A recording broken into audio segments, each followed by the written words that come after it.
विद्यार्थियों, आपको नए साल की बहुत बहुत शुभकामनाएं। चलिए आज अपन एक नया चैप्टर पढ़ते हैं, पंडित दीनदयाल उपाध्याय। पंडित दीनदयाल उपाध्याय का जन्म 25 सितंबर 1916 को होता है और उनका निधन हो रहा है 11 फरवरी 1968 को। बहुआयामी प्रतिभा के ये धनी व्यक्तित्व, इन्होंने आरएसएस को ज्वाइन किया 1937 में और लगभग 30 वर्ष बाद 1967 में वो आरएसएस के निर्वाचित अध्यक्ष चुने गए। ऐसा कहा जाता है कि इनके राष्ट्रीय उत्तराधिकारी यदि कोई है तो वो थे अटल बिहारी वाजपेयी। अब ये देखना है कि इनके व्यक्तित्व और कृतित्व का प्रभाव भारतीय राजनीति पर कैसे पड़ रहा है। तो अपन को देखना है कि इनकी जो रचनाएं हैं वो है सम्राट चंद्रगुप्त मौर्य। तो अपन इसी से समझ में आता है कि चंद्रगुप्त मौर्य अखंड भारत का उद्देश्य लेकर चलता है। तो इनका उद्देश्य था अखंड भारत की स्थापना करना। इनकी जो किताबें हैं द टू प्लान्स 1958 में लिखते हैं, डेवलेशन अ ग्रेट फॉल 1966 में लिखते हैं और इंट्रीगल ह्यूमनिज्म, ये जो मैंने बताया एकात्म मानववाद के प्रणेता कहे जाते हैं, यही इनकी किताब में बताया गया 1967 में। एक अगली किताब लिखते हैं अखंड भारत, और चूंकि इनका राष्ट्रीय स्वयं सेवक संघ के थे ये सदस्य, तो इन्होंने जनसंघी सिद्धांत और नीति पर भी इन्होंने अपने विचार रखे। अब ये देखना है कि इनकी इन किताबों का या रचनाओं का प्रभाव एक भारतीय राजनीति पर किस तरह पड़ रहा है। पहला है इनका आत्मिक एवं भारतीय चिंतन। जैसा कि इसके नाम से स्पष्ट है, भारत की माता को पृथ्वी मातृभूमि मानना, और उनका ये कहना था जैसे हम एक माँ जो होती है अपने बच्चे को संतान के जैसे मानती है, हम संतानों को भारत को एक माता के समान मानना चाहिए और मातृभूमि मानना चाहिए। और उनका ये कहना था कि जो समाज है परिवार के अंग की तरह होता है और इसी आंगिक एकता के आधार पर आत्मिक संबंध हमारे अपने राष्ट्र से बनते हैं, अपने भारत से बनते हैं। उस आत्मिक संबंध को उन्होंने चिति नाम दिया। अब उनकी अगली विचारधारा अंत्योदय। अंत्योदय जैसा इसके नाम से स्पष्ट है, समाज के अंतिम व्यक्ति या अंतिम छोर के व्यक्ति का भी सामाजिक आर्थिक हर तरह से विकास करना। समाज के अंतिम छोर में जो व्यक्ति है वो भी चाहे गरीब हो, पिछड़ा वर्ग हो, वो वंचित न रह जाए। ये विचारधारा उनकी गांधी जी से प्रेरित थी।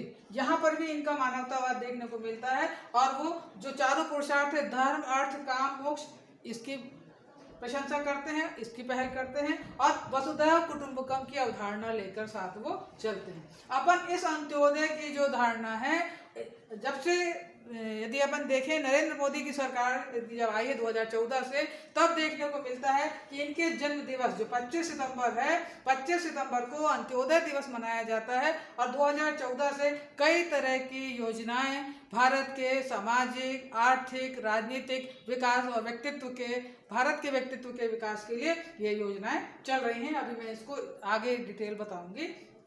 अब अपन देखते हैं उनका राज्य संबंधी विचार। उन्होंने संघात्मक शासन की जगह एकात्मक शासन पर जोर दिया और उन्होंने कहा कि जो भारत है, जो राष्ट्र है, धर्मनिरपेक्ष राष्ट्र बनना चाहिए। किसी भी हम एक धर्म को हम महत्व नहीं देंगे, धर्मनिरपेक्षता की पहल पर होना चाहिए। और सांस्कृतिक मूल्यों को उन्होंने प्राथमिकता दी है और तभी उन्होंने कहा है सांस्कृतिक मूल्यों के आधार पर हम राष्ट्र की एकता की बात कर सकते हैं। सांस्कृतिक मूल्य राष्ट्र की एकता का आधारभूत तत्व है।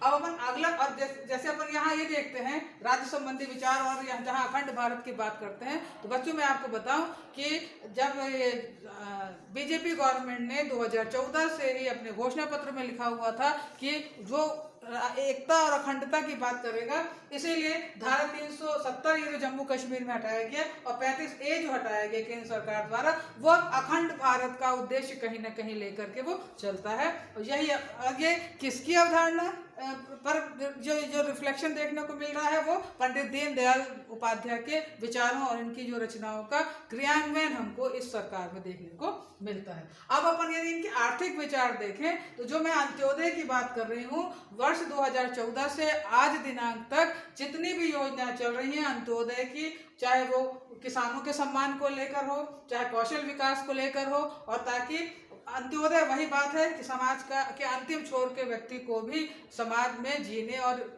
मतलब शानदार तरीके से जीने का अधिकार अंतिम व्यक्ति को भी मिलना चाहिए।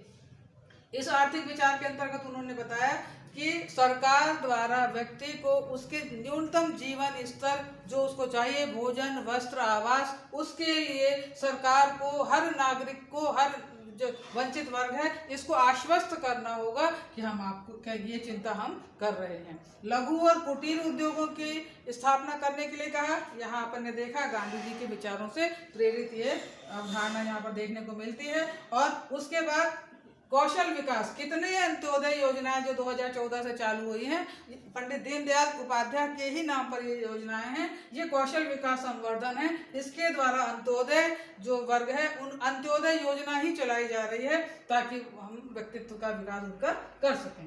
अब ये देखा गया है कुटीर उद्योगों के माध्यम से और कौशल विकास योजनाओं के माध्यम से व्यक्ति के व्यक्ति की सुरक्षा को देखना पड़ेगा। और मानवीय अर्थशास्त्र, यहाँ अपन बात करते हैं सांस्कृतिक मूल्यों की, यदि बात करते हैं तो यहाँ मानवीय मूल्यों की भी बात हो रही है कि आय की असमानता को दूर करना होगा। आय की असमानता को दूर करने के लिए जितने भी अंत्योदय योजनाएं हो रही हैं वो पूरा जो अपन देख रहे हैं विकास, वो इनके व्यक्तित्व का विकास उनकी रचनाओं में देखने को मिलता है। तो आपके प्रश्न परीक्षा में आएगा कि अंत्योदय योजना क्या है और वर्तमान सरकार के परिप्रेक्ष्य में इसका आप देखिए तो आपको पूरा ये जो डिटेल आपको देना पड़ेगा। और ये देना पड़ेगा कि 25 सितंबर उनका चूंकि जन्मदिन मनाया जाता है पंडित दीनदयाल उपाध्याय का, और आपको बता दूं चूंकि इनका लगभग 106 वर्ष होते हैं आज तक यदि अपन गिनते हैं, तो ये जो इनके जो 2000 बीत गया वर्ष 2022, ये उनका जन्म शताब्दी वर्ष मनाया गया था। इसलिए इस समय इन पर बहुत ज़्यादा रिसर्च के पॉइंट ऑफ व्यू से बहुत काम हो रहा है पंडित दीनदयाल उपाध्याय के व्यक्तित्व और कृतित्व के बारे में। और इनके जो भी व्यक्तित्व है वर्तमान सरकार में इसका क्या रिफ्लेक्शन देखने को मिलता है।